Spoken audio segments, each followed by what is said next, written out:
नमस्कार, मी प्रज्ञावंत गायकवाड. आपण पाहत आहात बातम्या 24 तास. तहसील कार्यालयासमोर हे हंडा मोर्चा घेऊन बेबडेवाडीचे ग्रामस्थ या ठिकाणी दाखल झालेले आहेत आणि इथं आपण पाहू शकता प्रचंड गर्दी झाली आहे आणि पाण्याचा प्रश्न जो आहे तो मोठा निर्माण झाला. त्यासाठी त्यांनी आता हंडा घालण्यासहित ज्या तुम्हाला महिला दिसता इथं बसलेल्या सर्व त्या तहसील कार्यालयावरती दाखल झालेल्या आहेत. त्या ठिकाणी मीटिंगच्या माध्यमातून मीटिंग चालू आहे आणि त्यानंतर आल्यानंतर निर्णय जरा सांगितलं जातं. आपल्या ग्रामस्थांसोबत आपण चर्चा करणार आहोत की नेमकं कशा प्रकारे ही समस्या उद्भवली आहे. कारण की तुम्हाला काय वाटतं, काय कशा प्रकारे प्रश्न काय नाही, आमची वीर होती आणि आम्ही फोडली. आमची गाडी नव्हती, पाणी बाहेर लागली. 72च्या आधीपासून मी नांदा आले.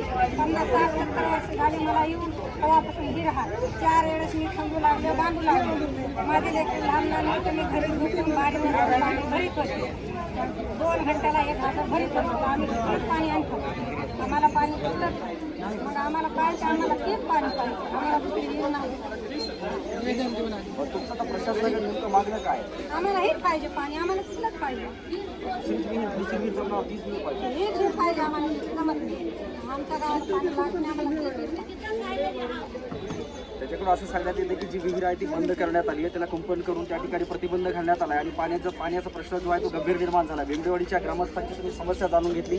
प्रचंड संख्येने लोक या ठिकाणी जमा झालेले पाहायला मिळतात. त्यांनी हंडा घागरी घेऊन लहान मुलासह या तळपत्या उन्हामध्ये त्यांनी मोठा मोर्चा काढल्याचं आपल्याला चित्र पाहायला मिळत आहे. हा प्रश्न गंभीर निर्माण झाला आहे. त्यांना पाणी मिळत नाही आहे, म्हणून त्यांनी आता थोड्याच वेळामध्ये या ठिकाणी ठिय्या आंदोलन देखील करण्याचं प्रतिपादन सर्व ग्रामस्थांच्या वतीनं करण्यात आलं आहे आणि हा प्रश्न लवकरात लवकर प्रशासनाच्या माध्यमातून सोडवण्यात यावा अशी आग्रही मागणी आणि अर्थहात त्यांनी प्रशासनाला मारलेली आपल्याला पाहायला मिळते.